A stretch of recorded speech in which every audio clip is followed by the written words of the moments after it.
dan buiten het Koninkrijk der Nederlanden. Om, hoe donker en moeilijk de tijden ook zijn, te blijven vertrouwen. Net vergeten. Met name het deel in het beeld in de Tweede Wereldoorlog. 24 weken lang Else Tongesdieting van Saus bij Radio 1 horen. Presentatie Geert van Thun. Goeie alweer en welkom bij aflevering 4 van Net vergeten. Verleden week hebben we praten over de capitulatie en de eerste man van de bezetting door de Duitsers. In die verhalen hebben we met al jaren kennen dat er zo stadig gewoon sprake weer van schaarste. Verschillende zaken weer net of heel moeilijk meer te krijgen. Over dat onderwerp praten we joen terug. Aflevering 4 van Net vergeten over alles op de bon. Onder invloed van de ervarings in de Eerste Wereldoorlog en de crisistijd wie er al voor het uitbreken van de Tweede Wereldoorlog een distributiesysteem opzetten. In geval van nieuwe zwierigheden zo'n 8,5 miljoen inwoners van ons land eten, drinken en kleden hebben moeten. Om ervaring op te doen met dit systeem waard in 1939 suiker en peulvruchten op een bon dienen. Krapon en ier letter zou die test al echt in de praktijk toepast worden moeten. Een gevolg van de bezetting wie het raafje van eten. Een aanname van de productie en heel tijd maar duurder worden van de verskate zaken. Het gevolg wie ook dat de huishoudings al in december van 1940 bonkaarten kregen voor onder oren, koffie, balen, thee, vlees, boter en aaien. Het Centraal Distributiekantoor zit in Den Haag. Op dat bureau alleen al werken meer dan 1000 ambtenaren. Je worden de bonkaarten verstuurd naar de distributiediensten over het hele land. Elke week kregen we 60 miljoen broekte bonnen weerom, die bij de middenstand inleveren wienen. Al deze inleveren bonnen worden na gebruik vernietigen. Er worden nieuw papier van maken. Naast de distributie wordt elke keer met klam verzocht zuinig te wezen. Er kwamen advertenties in de kranten over het besparen van brandstof. Het zelfs verbouwen van producten wat via affiches stimuleren. Er kwam zelfs een oorlogskookboek met de titel Onze voeding en distributietijd. Er ontstien zwarte merken en de ruilhandel kwam dagelijks voor. De goede werking van het distributiesysteem zorgde ervoor dat de bevolking van ons land onder de jest van 1949 geen echte hongersnood hier. Na het begin van de spoorstaking in september 1944 werd het westen van ons land troffen door honger en kweld. De zanneemde hongerwinter kost uiteindelijk om meer dan 20.000 mensen het leven. In de studio jong 4 gasten. Mevrouw Antje Postma bijna op 3 november 1909, wie op het moment dat de oorlog uitbruts onderwijzeres in Enschede. Ze kwam in 1943 waarom in mijn naam en ging aan het werk bij het distributiekantoor. Douwe van Wiggeren, bijna op 3 augustus 1918 in Belsum, had van 15 mei aan het begin augustus 1940 krijgsgevangenen geweest. Op 12 augustus van dat jaar werd hij aangesteld als ambtenaar bij hetzelfde distributiekantoor. Anne Steensma, van 6 januari 1930, kwam geregeld op dat kantoor om voor de Belsumers de zaken daar te regelen. Zij die dat eerst aan als invaller van haar huid en doet die in 1944 onderdoeken moest, nam zij die taak al heel van hem oor. En Obe Jan de Jong, hij wie politieman in de oorlog en als zodanig beleefd maar een stukje bewaking van het distributiekantoor in Menaam. Goeie alweer. Ik wil eerst maar eens naar je vakgeschiedenis voordat je hem te maken kregen met het distributiekantoor in mijn naam. Mevrouw Postma, je mag het ding wel even afzetten. Je bent een onderwijzeres in Enschede. Waarom kom naar mijn naam? Nou, dat wie vanwege de bombardementen daar. Hè? Enschede wie net veilig? Nee, lang net. Nee. Je bent mijn naam van oorsprong? Ja, ja. En doe weer geboren en getogen. Geboren en getogen, ja. Hikke en tuin. Hikke en tuin, dat is het. Hè? Hoe kwam je bij de distributie te landen? Dat hebben ze mij vregen. Ik denk van Stipendia, dat weer toen het hoofd. Het hoofd van het distributiekantoor. Ja. Je bent dus vregen, net solliciteerd. Nee. Wie wil een betellenbaan, hè? Ja, nou. Ja? Ja. Een goed betellenbaan, begreep ik. Ja, want ik ging er achteruit toen ik onderwijzeres was in bed gemolen. Ja, dus dat zie je wel goed. Ja. Ja, vanwege je hebben krijgsgevangenen geweest. Waarom? Nou, ik weer in militaire dienst. 22 maanden ben ik in het dienst geweest. Eerst mijn gewone opkomst. En toen, daarachterom, de mobilisatie. En toen kwam ik ongeveer in met juli weer thuis, het krijgsgevangenschap. Gelukkig ben ik uit Nederland blijven. En toen kwam wethouder Wietse de Haan, toenmalig wethouder van de SDP, die kwam bij mij. Hij zei, Wosto, ik arbeid je op het distributiekantoor, want ik ken ze mensen broeken. En hij zei, dat moest altijd aannemen, want oors dan moest je in de arbeidsdienst en dan was je koenraad van de arbeidsdienst. Zo neemden ze dat dan vroeger. Nou, en toen ben ik in BW geweest, begin augustus, of aan juli, dat weet ik net precies meer. En toen ben ik dus aangenomen op 600 gulden per jaar. En toen zei de secretaris,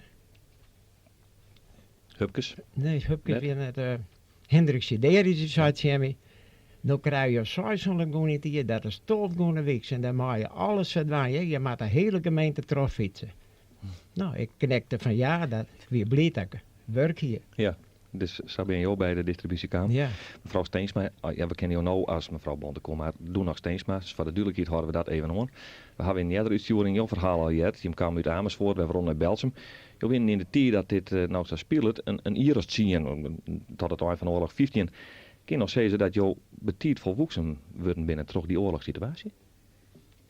Nou, nee, net volwoeksen. Ik misschien wel de verantwoordelijkheid voor een hele grote ding. Ik ben uit mezelf eigenlijk echt bennig, gewoon bennig. Maar tot dus hij dan onderdoeken moest. En die wie dus, ik denk haast in 42 al begonnen.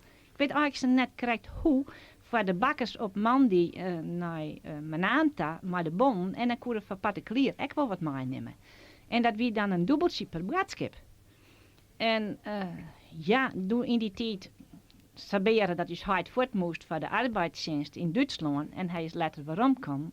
Nu had hij dat eerst weer spelen. Maar hij had ik onderdoekt geweest. En dan weer af uit mem. Of ik moest dan naar het distributiekantoor daar.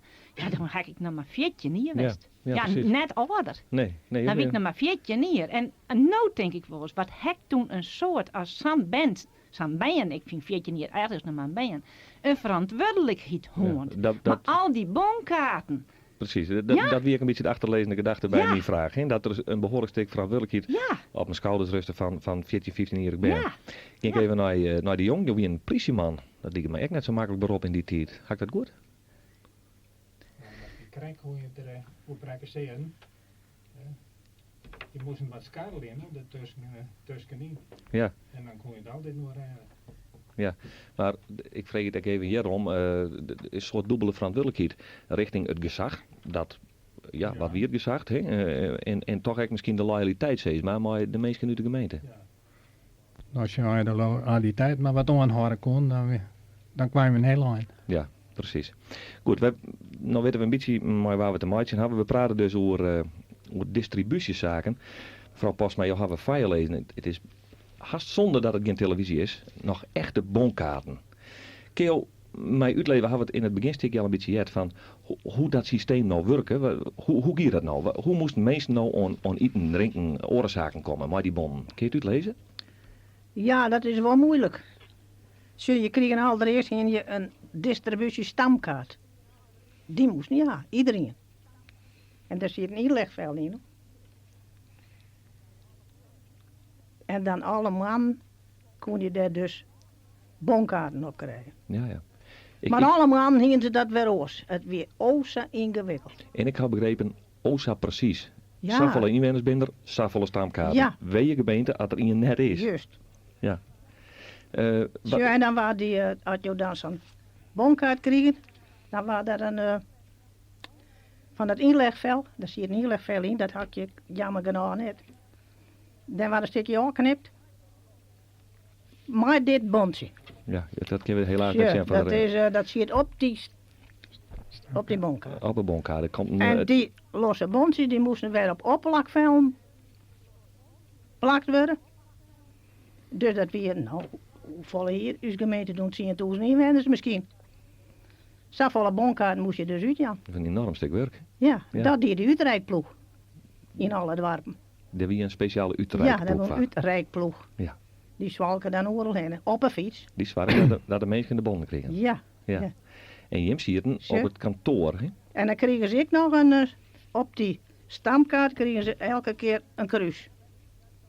En waar heb je Bij dat wie is dat zo die bonkaart kregen? Hè? Ze hebben nummer 410, van? Ja, 412, 403, waarom aan een letter? dat staat op Ja. die kaart. Hè? Ja. Dan zet je een kruiske achter en dan weer duidelijk Ja. dat de mensen die bon Ja. kregen hier. Ja. Ja, vanwege hoeveel mensen werken daar op dat distributiekantoor? Nou, ik heb mooi maken dat er wel 40 mensen werken en meer famkes. Want ze stilt ze wel, die jongens die er winnen, die moesten dan onder de dienst. En of in de arbeidsdienst staan, hè, en dan gaan ze meestal onder water. Dus een protte famke, maar 40 mensen op zo'n kantoor, dat is nogal wat, hè? Ja, er weer Utrecht project bij, hè? Ja. Mevrouw Bontekoe, ja, ik kom het al met omheen, maar Jo verzwargen van de burgers, zeg maar, van Belsum, dat die bon naar dat distributiekantoor kwamen. Ja, maar dat zijn net de maandelijkse bonkaarten. De maandelijkse bonkaarten, die konden de Bijlsmers dus gewoon uit het squallokaal hebben. De Utrechtploeg, die zit gewoon in het gymnastieklokaal van de Iepenbieren squallen. Dus daar kon elk wel heen. Of de boervrouwen namen het mij, had die de stamkaart met mij hier. Maar wij dienen de bradskippen van die extra bon die komen moesten van het kantoor. Wonen de lui dus squonnen ha, dan moesten ze eerst een formulier ophalen uit mijn naam. Dat moest inleveren worden. Dus dat moest invuld worden, dat moest weer inleveren worden. En later kregen ze bericht en dan moesten ze met de stamkaart in mijn naam bij het distributiekantoor komen. En dan kregen ze de bon. Ja. Dus het wie voor u dan zo, wij dienen dus het formulier namen wij mij. Het formulier namen wij mij naar mijn naam. Meestal de oren dijs. En dan, na een week of 14 dagen, wanneer die vergunning aankwam, dan kwam de lui met de stamkaart en die vergunning. En dan namen wij dat bij mij uit mijn naam.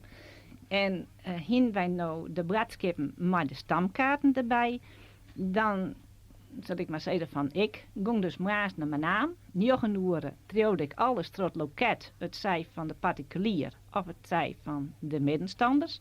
En dan ging ik op een bankje zitten en dan zo'n jonkel iets, dan kreeg ik de bradskippen waarom. Soms maar een heel praatje erbij.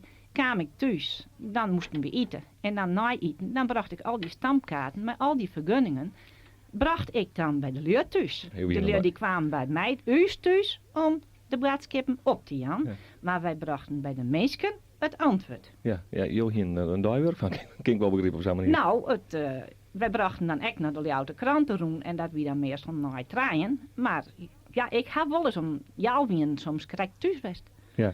Nou, en dan het eten. En dan nog bij alles los.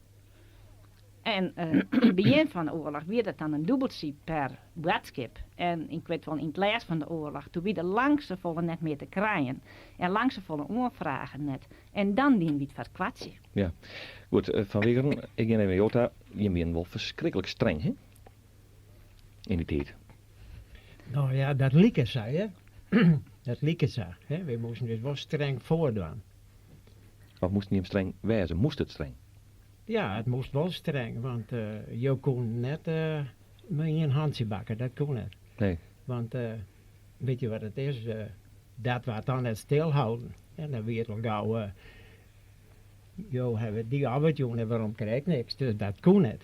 Nee, daar ben je niet heel rechtlijnig in. natuurlijk. Daar moest rechtlijnig werden. Ja. En dat kon net, er moest net handje bakken, want dan kreeg je het ander maar. Nee, maar ik kan me voorstellen dat er behoorlijk druk op je komt. Je hebben die bon in handen. Je kunnen zwaar dat mensen wat krijgen, toch? Je hier in de positie net, mevrouw Pasma? Nee, dat besteedt er gewoon niet. Omdat? Het ziet wel zo goed in elkaar. Dat hier nu net de gelegenheid aan. Het systeem Het van systeem bonnen. dat weer wel zo ingewikkeld. Daar kreeg je gewoon de kans net voor. Van Wegeren wil wat zeggen? Nee. Ik heb begrepen, je bent er geweldig op controleerd, hè? Ja. Trok waar. Ja, Trok ja. waar. Daar hadden wij controle van het centraal distributiekantoor. Die controleren dat. Nou, Ja. telden alle bonden, de toeven en alles en al wat. En alles moest klappen. Dus het moest alle dagen klappen. Dus al die staten, die kreeg ik alle dagen weer naar te zien. En dan moest ik zelf mijn vader weer naar zien. klopt het wel. Die het zoveel uitjoen en die het zoveel uitjoen en die zoveel en stuks en zo. Maar ik kan me voorstellen dat je hem, zeg maar, schrijnende geval nog in een loket krijgen. Maar dat worden allerhande minder. Kan me nooit eens in geweten nodig en denken, god, dan moet ik op een of andere manier helpen. Daar zijn die de kans net voor. Nee. Nee. Wat kon je nou wel op die bonnen krijgen? Nou, je zit op aardappelen. Algemeen. Dat weer dan vermicelli en weet ik het wat. Surrogaatdingen. Boter. Reserve. Tapte melk. Brood. Vlees. Dan heb ik je nog een van versnaperingen. Versnaperingen? Tabak. Ja. Dat weer een aparte kaarten. Versnaperingkaarten en tabakskaarten. Ja. En maar die tabakskaarten, dat is natuurlijk een hoop voor ruilen. Dat kon Want wij waren zelf ik, maar veel vrouwen in de hoef. Nou, wij hoeven alleen net die versnaperingkaarten. Dan nam je een bon. De dames konden ik een tabakskaart krijgen. Hè. Dus dan kon je natuurlijk maar jouw eigen tabakskaart begon je te ruilen. Ja, wat je maar aan woont, aaien of wat dan maar. Ik had begrepen vanwege dat die tabakskaarten, De tabakskaarten. die werden gewild, hè? Ja, die werden ook zo gewild. Ja. Ja. Die kon je dus weer ruilen voor dingen waarvan je zegt, nou die heb ik eigenlijk nodig. Ja, particulier vanzelf. Ja, dat is duidelijk. Ja, ja dat... je bleef wel nog een beetje die ambtenaar, hè? Ja, nee, ik twijfel net meer aan de integriteit in die tijd, dat is heel duidelijk wijze. Toch, de Jong, je bent een politie. Ik wil toch eerst even zeggen, hoe ben je al lang politie van de oorlog ik al? Nee, dat ben ik in oorlog geworden. Ik weer voor de 24 oktober 38 weer van mijn nummer opkomt.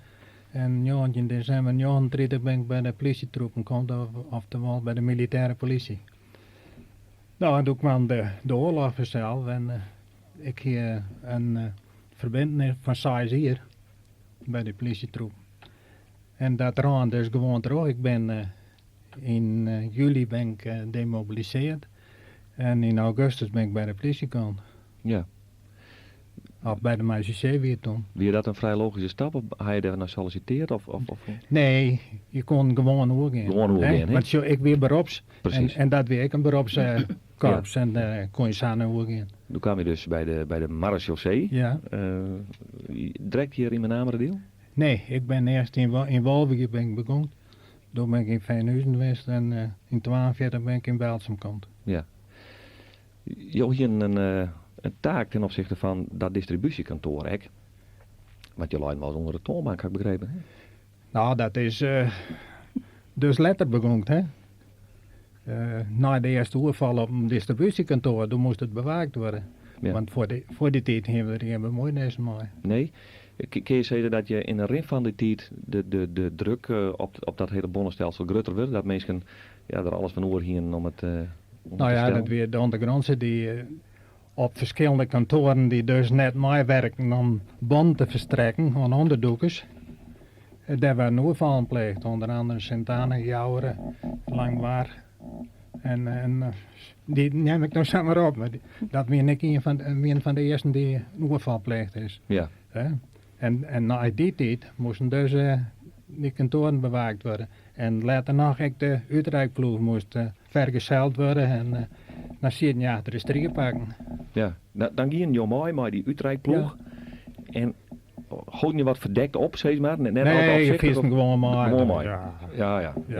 Ja. In dat distributiekantoor, want we hadden nog toch over, daar weer het was, hè? Je verschoelde je wat en... Ja, en dan kwam ik achter de strieënpakken te zetten. Ja, achter de strieënpakken. Ja. En daar zie je dan zo'n gat zien, dan kon je de door krijgen in de gaten. Ja, dat is een kwestie van, je kon de mensen zien, maar de mensen jou net. Zo hier ongeveer. Ja. Nou, dat weer bij de Utrecht van de distributie in Belsum en Beetgemal en Massen en Dynamo Boxum, dat weet ik niet, maar dat ben ik nooit wist. Nee. Ja, maar daar weer hetzelfde. Nou kan ik me voorstellen dat de mensen net al vol uithellen, had al die mensen in het kantoor binnen. Maar nachts, moest je hem daarnachts zitten? Ja, nachts zitten er ook. En dan moest bewaakt worden, dat weer nog wel later ook, want toen kwam een nachts die overval. Ja. En dan kwamen ze mijn valse sleutels af zijn. Nou, en dan, dat ging wel. Daar weer dan ik altijd een brancard. Ik kon je daarnaast lekker op sliepen. Dus je moet gewoon even delen. Ja. Je werken net al te hard, begrijp ik wel. Nee. En we hadden toen weer die distributiebescheiden moesten naar het gemeentehuis, hè, naar de kluis van het gemeentehuis. En toen gingen we de bewaking op het gemeentehuis. Daar zitten 2 burgers bij. Maar dan kregen we een apart plekje in de kamer van de secretaris. Daar moesten wij dan zitten en er mocht net iemand bij ons komen.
Het is aflevering 4 van Net Vierde. We praten hier over alles op de bon. Schaarste in Nederland en dus ook schaarste bij u in de gemeente. We doen dat praten met 4 mensen.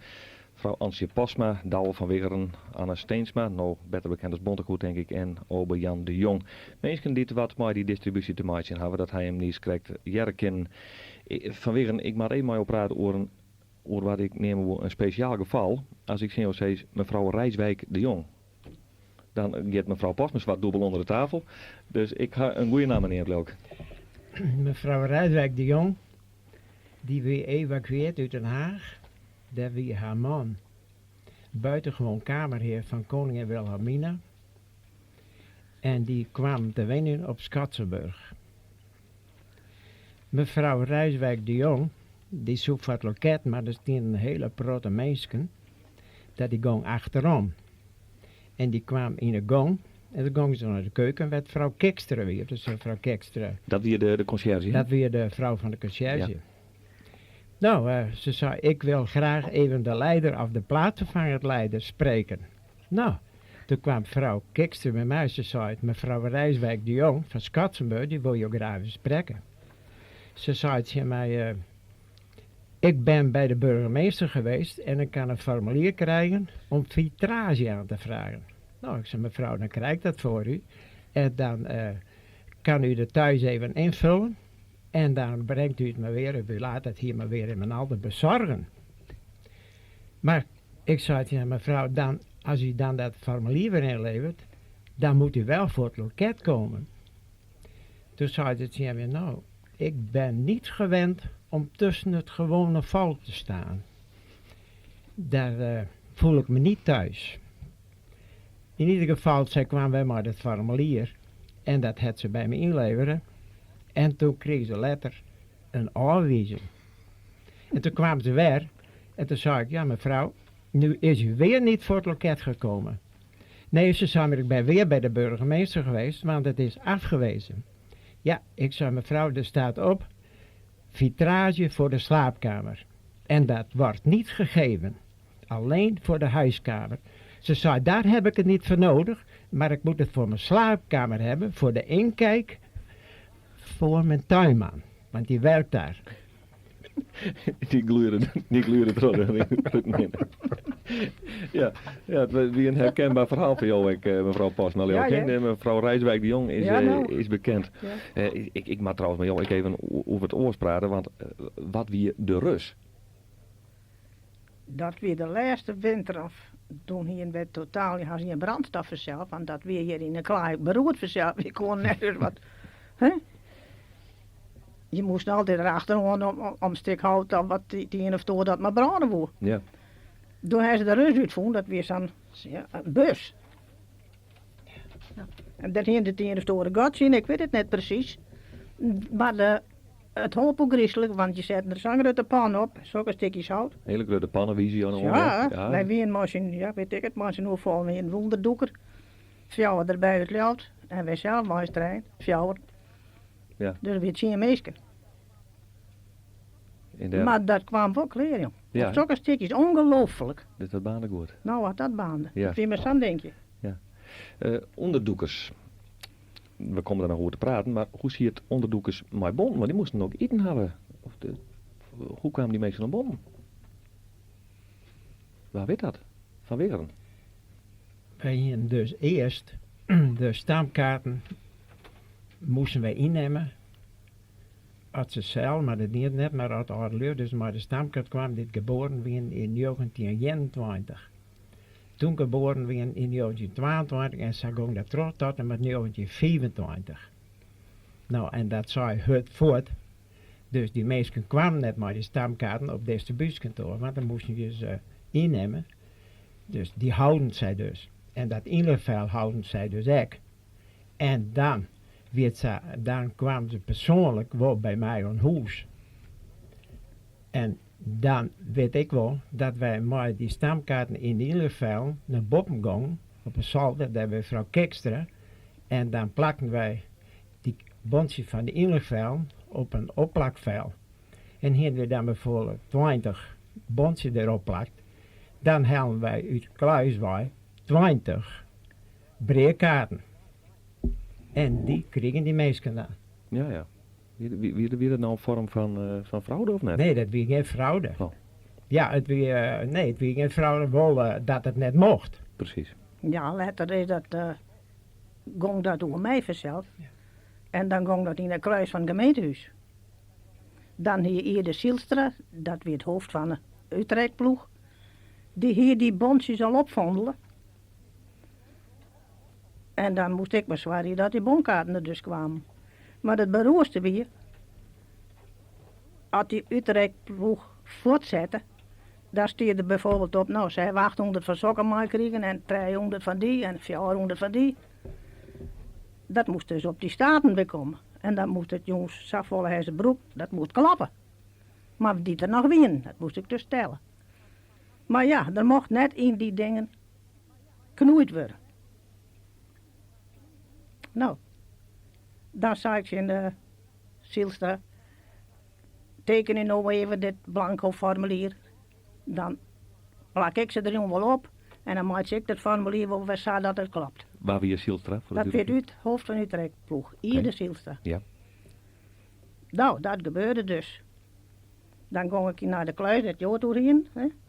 De Jong, je hebt ook krijgt, ja. De Jong, dat zou pas hier. Dan plakte ik dus die bondjes erbij. Maar dat weer het mooiste van de grap, dan hingen we daar de NSB conciërge. Die stierde vanzelf ik altijd op een kop en eren bij, wat dat nou moest.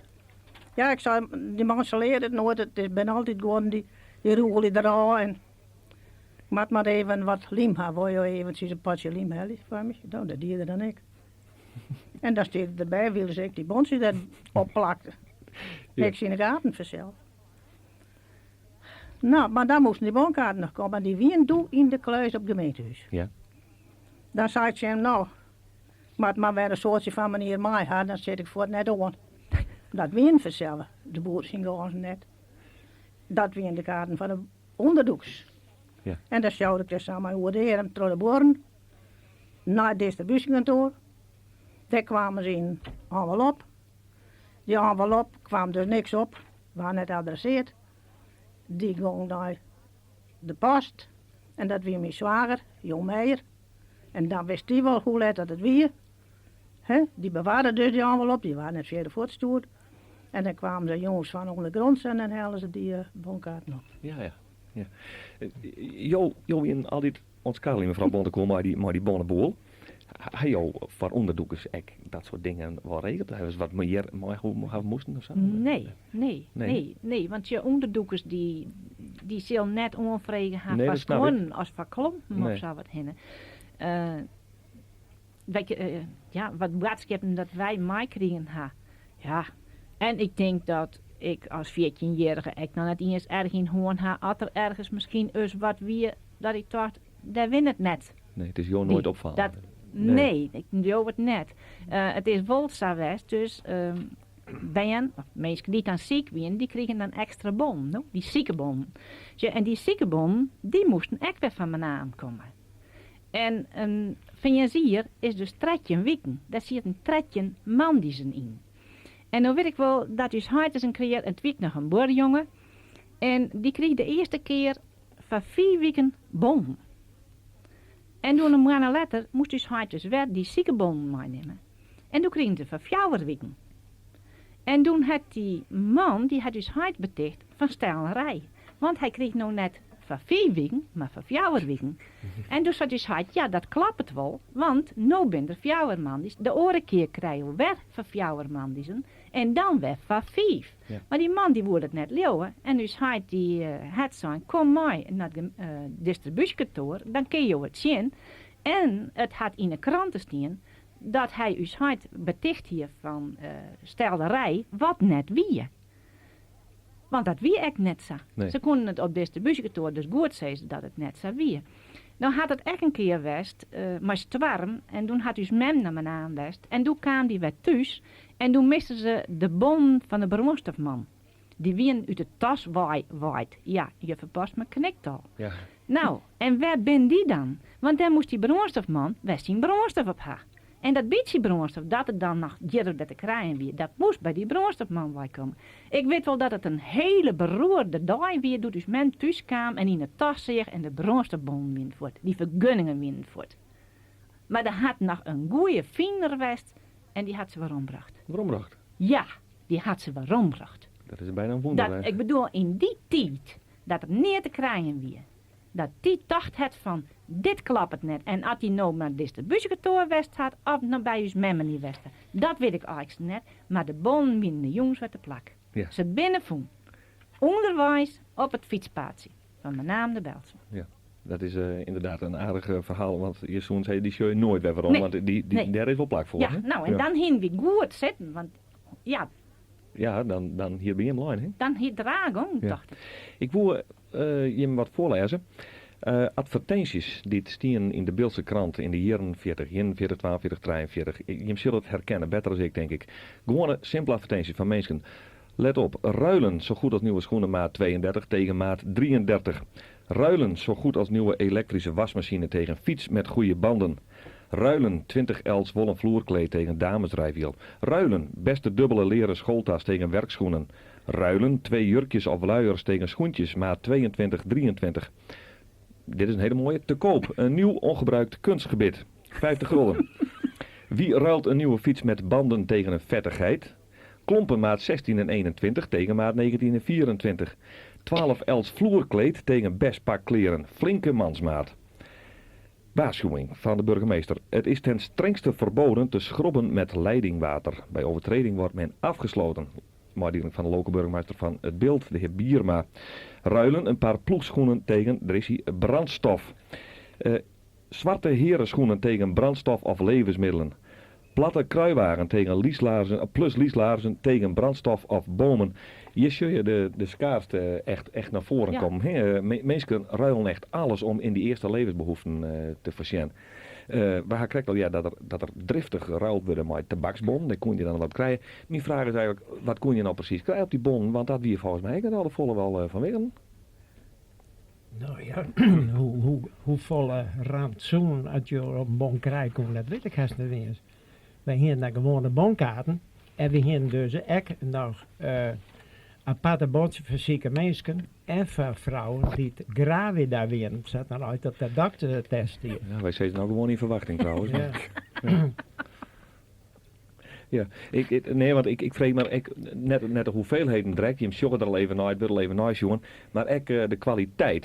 Die jongen kan daar misschien wat je harder tijd mooi maken. Ja, nee. De kwaliteit van, ja, ik zal het even lezen wat jou, maar vertel even de kwaliteit van wat er nou laai in die winkels. Wat kon je op die bon krijgen? Dat weet ik niks. Nou, dat weer hoe langer hoe minder worden dat. Ja, En ja, de kwaliteit die ging ik goed achteruit. ja, als ik nou sjoggen naar de ballen bij gelieks. Wie je dat nog eten? Nou, in het lijst net meer. Nee, dat Nee. is verschrikkelijk. Bebogain. Wat zou je Ja, voor je? Bebo. Bebogain. Bebogain. Ja. Bebogain, dat is een soort pasta. Ja, Dat ja. kregen we ja, ooit kon ik niet meer krijgen. Nee. Dat is een toffee-pasta. Een toffee-pasta. Ja, dat is een toffee-pasta. Ja. Dat is bebogain. Ik zei het jou, mevrouw Bontekoe, een aken en een beker. Ja, dat wie een bakkerszoon en dan hing je aan en been in de bakkersbon. En ik denk dat A een grote balenwest had en B een lietse balen of een paar koeken of een paar broodjes, had ze die dan al een beetje bakken. En die bakkerszoon die zei dan bij de klant, die leverde dan zijn spullen aan. En dan moest hij dan, nou zoveel betalen, die zei, wie dat dan net. En dan maar een aken en een beker, zei die bakkerszoon dan. Ja, die broek het woord balen nooit, hè? Nou, die bon net. Die Ja. zijn net balenbon. Die Ba- zijn aken en een beker. Ja, en precies. de mensen moesten toch balen keerpje op een balenbon. Dus dat hoefde je net wat te zeggen, de balenbon A of de balenbon B. Nee, in een aken of twee akens en een beker. Of in een aken en twee bekers. Zo zei die dat. Ja, precies. Mevrouw Pasma, die scoot het meer onder de noos. Brood, 48. A. Nou, daar is hij. Dat zal dan maar het gewicht van de balen te maken hebben. Hè? Wist je hem nou alles, wat alles wie je bij erop krijgen kon? Ja, hoor. Ja, hè? Ja hoor. Nou, dan zullen we zelf ook een plotte mee geweest Wat houden. zijn al je noemers? Brood weer 20, hè? Je weet het nog. Ja. Nou zou ik echt op een bon, mevrouw Pasma, benzine. Wie je dat nog te krijgen? Ja, je mag het even zien, maar er staat benzine voor een personenauto. Maar, Van dokters en voor taxi. oh, dat weer voor dokters en voor taxis. Ja. En dat weer dan voor... nee? Nee, nou, maar je mag het even vertellen, want je laat me zien, maar dit is radio. Je mag het even vertellen. Dit is van 74. Dit is van 24. Oh, dit ben oorbon. Ik zou zeggen, personenauto's benzinebon. Hoe kan dat nou? Maar joh, hebben de autoloze zondag erbij, de zondag Ja, jaren. juist. Ja, nee, maar daar praten we 20 hier hoor. Dat is dat interessant. Ja, ja. Zo oké, maar we zijn, jou bewaar je alles. Vanwege, jou hebben eens een keer een fietsregeling gewonnen. Van meneer Vlameling. Waarom moest meneer Vlameling zijn nodige fiets? Hiele? Dat weer Jan Vlameling zijn huid. Dat is hiele. En die weer dus kleermaker. En de fietsen weer nek op een boom. En ik weet net hoe vaak het die man wat bij het loket kwam. Al hoe men uit de rennen kwam als zijn stakken. Maar ik alsjeblieft de fiets. We hebben een formuliervorm invuld. Hij had het ondertekenen. En we hebben dat voortgestuurd naar Den Haag. Want die mochten we zelf net aan. Maar we moesten er dus wel een advies bij aan. En dan hebben we gezien dat die man helemaal volledig gehandicapt weer. Maar dat het tasje breed vertjennen moest, boeten uit. Om mij de pakken klein die hij maakte voor te brengen. En ik was zien dat we naar klanten kregen. Nou, en dat was dus aanwezen. En dan hebben we het nog eens een keer proberen. En het ging net terug. Ja, en dan moet je rechtlijnig wezen. Maar ergens, dan vind je dat ook zo verschrikkelijk van zijn man. Dat die net een nieuwe fiets krijgen. En later had zijn zoon Jan Vlameling op het tuin weer. En die kwam ik dat zien dat ik van Bijlsema naar mijn naam dat gemeentehuis fietste. Alle keren kwam mij dat weer in het zin.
Dit is net vergeten aflevering 5. We praten over alles op de Bon. De schaarste in Friesland, de schaarste in Holland, maar vanzelf ook de schaarste in uw gemeente. Waardoor we dat praten over die periode.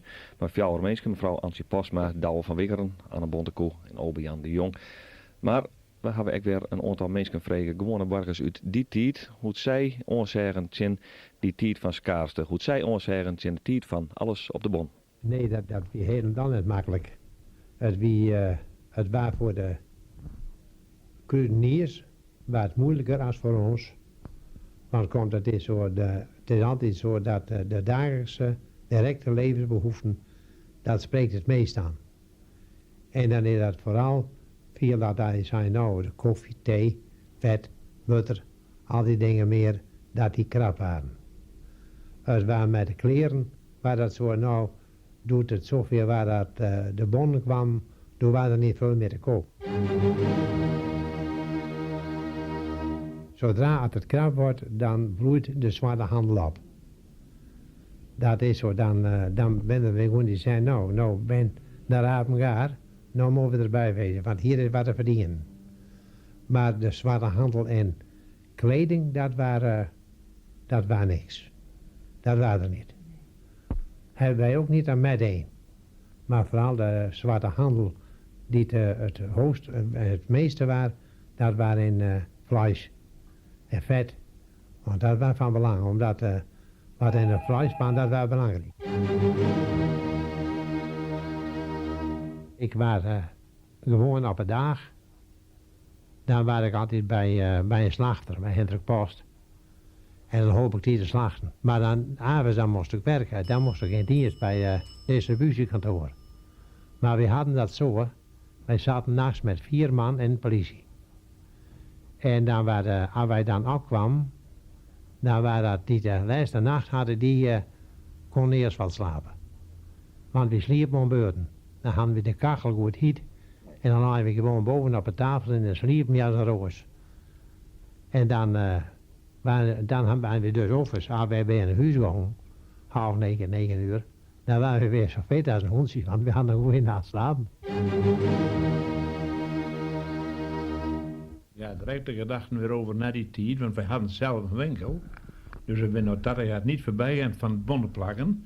En het was het boon ergens met, ik weet niet precies meer wat nog eerst op het bon kwam. Maar dat was dan eerst nog wel te doen. Maar het duurde niet lang, we waren praktisch, kun je wat zeggen, alles op het bon. En hij had nog nooit zo'n zin hoe verschrikkelijke hoop bonnen afgehangen hadden. En dan moesten die uiteraard weer opgeplakt worden en die moesten dan weer naar het distributielokaal. Daar kreeg je dan weer zogenaamde toewijzingen van. En die toewijzingen die gingen dan weer naar het hoofdkantoor van het co-op dat ik dan bewerkte. En daar kreeg je dan je nieuwe voorraden weer op. Maar het waren andere wat er niet op de bon. Ja, je kan eens wat zeggen van alles. Er was niks meer te krijgen zonder bon. Het weer net zo makkelijk, want alles weer er altijd net. Het weer letterlijk net meer alles in varieert. als ik zit dan weer het ook wel leuk dat je, omdat we boeten uitwennen, nou wel eens iets krijgen. En ruilen of mijn bonnen ruilen. Nou, dat kon ik. De meesten buizen nou wel een snoepbon. Dat je er wat over zou krijgen. En is wat zwart. Want dat gebeurde ik, dat wie ik net vergeten heb. Dat wie ik net vergeten, dat wie ik vrij duur. En eerst misschien net zo wat, maar later wel. Later wie het vrij duur. Maar het moest dat wel eens. Dus je ontkwam er net om eens wat zwarte keben. Nou, nee, daar kwam je net aan. Dat heet er gewoon bij. Ja. En ruilen. Die bonnen die kwamen 1 keer in de maand uit. En dan weer we naar. Als 1 keer in de 14 dagen, daar ben ik al. Maar ik geloof van alle maanden. Nou, en dan kwamen ze maandjes uit. En nou, wat staat erop? Saffelen suiker en saffelen. Nou, zout, dat waren al krap. En van alles. Je kon net bedenken als alles weer op een bom. De brandstof kwam op een bom. De malken en ja, alles wat je op elkaar krijgt. En de boeter. Nou, wie wij zijn gelukkig vanzelf. Wij konden hier, wij wennen in Engeland, dus dat hier je rappels en grienten en malken bij de boeren. Wij zijn lang net een van de ongelukkigsten geweest, maar alles wat je echt van nodig en klein winnen op een baan. Nou. Als je wat hebben moest, dan moest je, en dat winnen punten, maar je moest zoveel punten hebben van heel iets denken, nou die heen je haast net.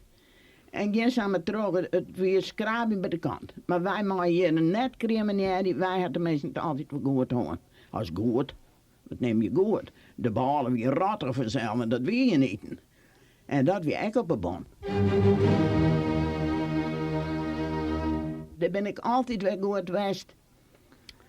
Die ze wat verkochten, die er goed misbruik van maken hebben zelf. En wij hebben eigenlijk nooit zo wat gekocht. Omdat we daar geen cent verdienen. Want die waren na dus wel wat vervregen. Maar een beetje ruilie konden soms wel. Een zuster van mij, weet ik wel, in bed gemolen, die kreeg een per vrouwlie uit Holland, maar alle je binnengoed, webengoed, naar ruften en dit en dat. Nou, dat spul we er echt net te krijgen. En toen hadden bij mijn zuster een week in de squatter sleept in thee. En dan ging die vrouwlie thuis. De streek op oerl heen om te ruilen voor wat weet en wat dit en dat bij de boeren. No?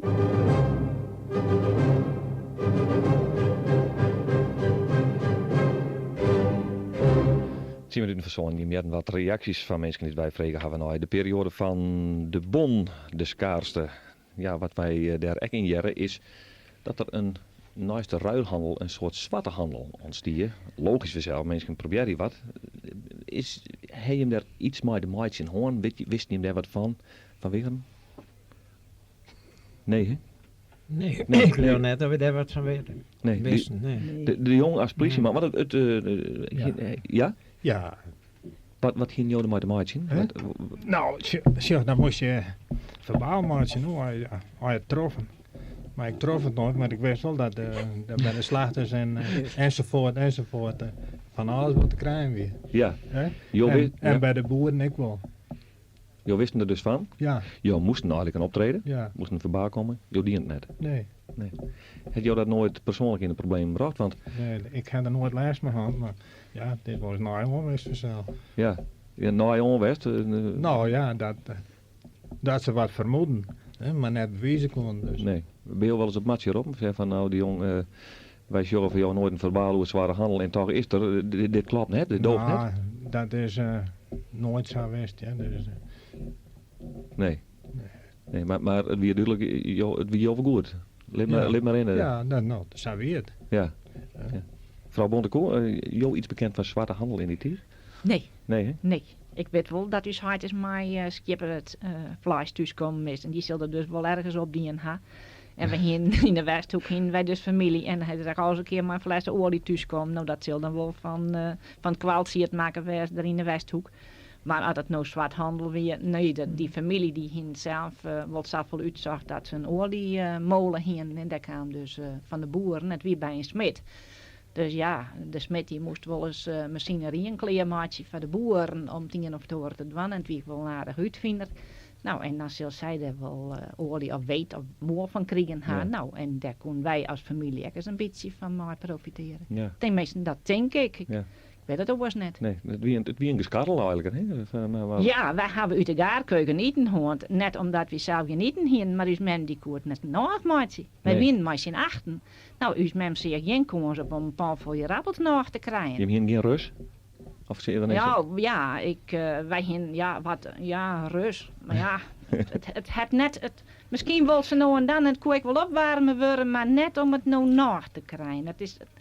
Het is raar, maar het kwam uit de gaarkeuken, Ja. het laatste winters. Vanwege, ik moet met jou nog even praten over Piet Butter. Piet Butter, die woonde aan de Beltse Bediek en die heette Piet Post.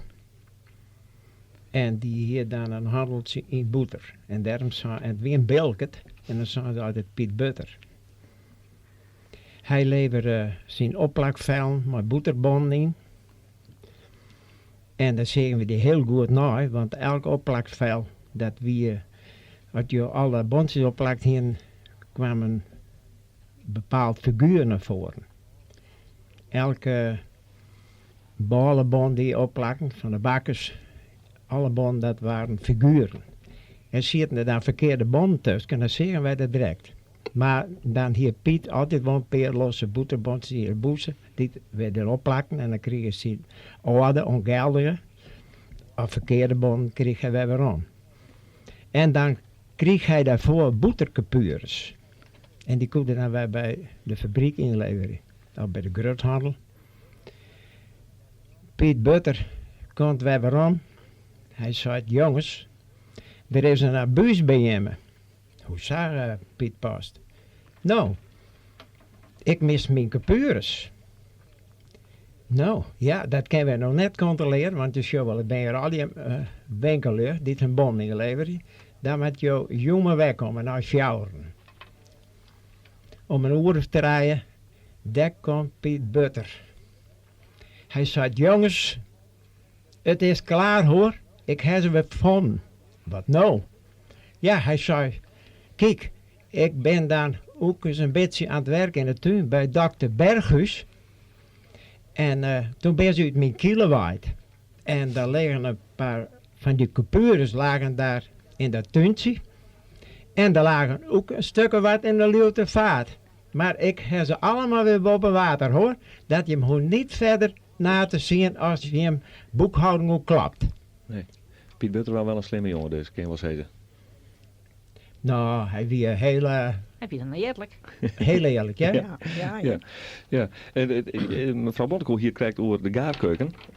Mevrouw Pasmeel, heb ik één keer eten gewoon in de gaarkeuken Ja, ook, hè? nou dat weet ik niet. Hier net zo best, hè? Nee, dat weet ik net best. Maar ik kan je al vertellen, wij hebben eens een keer een stuk zout, dat we van de gaarkeuken heen, wij in die kluis, daar op Dijksterboorden, dat nou Bleekveld is. Ja. Maar dat spul, dat stier erop zo'n, ja, ze staan vlier, dat eraan de verserf, dat was wel zo raak goed, jong. Kan je begrijpen? Ja. Dat bloedde nooit goed. En dan hebben ze in het bedsteden hebben ze een stuk jetten van de gaarkeuken. Maar ik jette wel van de meisje, dat kregen ze nooit keer. Dat wiefelt zo graag wordt. Dat weet ze. Die weet ze het als, nou ja, zo. Ja. Ja, Net nog te krijgen. Je had er één keer in van hoor, dat weer het net best. Nee, Op laatst hij zei van ik maak zwaar dat wij stoken kennen. Ja. Je nam alles maar om te stoken. Ja. Tot aan Papier van distributiekantoren Ja. en alle dat zo. Koolstronken. koolstronken. Ja, nou, die wil 10 banen. Ja, hè? Ja. Ja. En op lijst van kwalshysterie. En die stonken alweer. Ja. Dan heen we de kachelboeden door. De kookkachel. Boeten door. Ja, boeden door. En heb je Op niet lijst in van zien. en bonken. Hè? Want we hebben een onderdoeker en die weer zat José bij slachter. Die wilde zwart die zelf. Dan nam die de bonken maar. En die kwam er ook in. Ja. Dat brandde als een lieren. Ja. Ja, ja. Wij hebben krap al een uur praten over alles wat je binnen dat distributiekantoor meemaken hebben. Ik begreep dat wij daar nog uren over praten kunnen, maar ik moet toch even waarom zien op deze periode in dichtvorm. Alles wie je verzeilt op een boom. Van een paar klein taampiskwon Mijn bon geen krapte. Het kon wel leien. Maar we konden er haast niet op krijgen. Vol bon, maar geen wat. Dat wie een min. Dat wie us jerk lang net nooit zin. Wij dachten, het zal oors, dat stiet vast.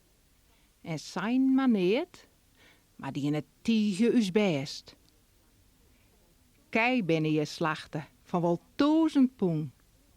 Koppen daarvan lees je nog in de groen. Ze binnen geef, moeilijk wel wat plat. Maar men telt er samen een 100 als wat. Olie is de draait, wel bij het amer vol. Kleen waren maken van skippenwol. Van linsiet groene schippen. Ja, zat die els. En de aaien houden we echt nog voor uzelfs. Op de riep wie me net zo benauwd.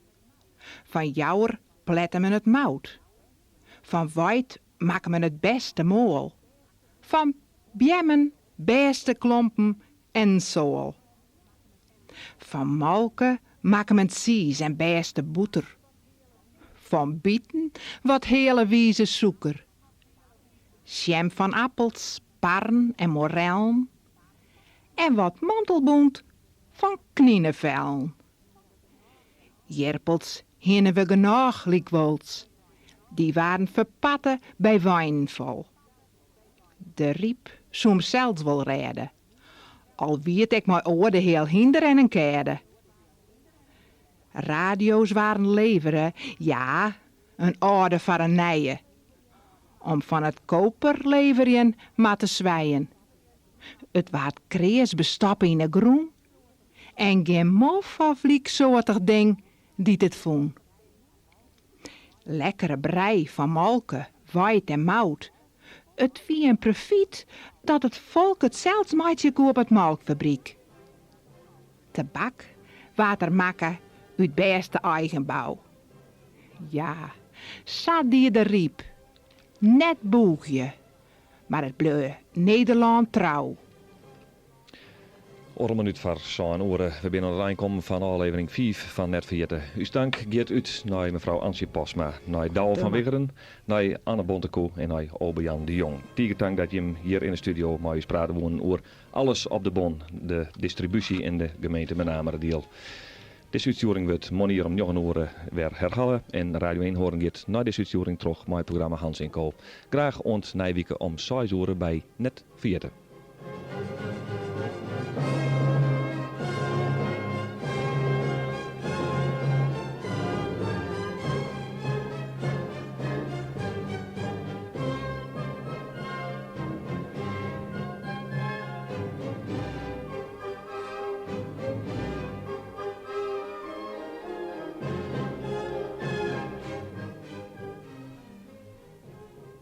Wilt u na deze uitzending met iemand praten, maar kunt u of wilt u dat niet met iemand uit uw eigen omgeving? Dan kunt u bellen met de SOS Telefonische Hulpdienst. U hoeft uw naam niet te noemen. Aan de telefoon zit een vrijwilliger die naar u wil luisteren. Het telefoonnummer is 058 13 20 00 en is dag en nacht bereikbaar. Wilt u per se met een vrouw praten, dan kunt u bellen naar de vrouwentelefoon. Dit nummer is 058 13 33 00.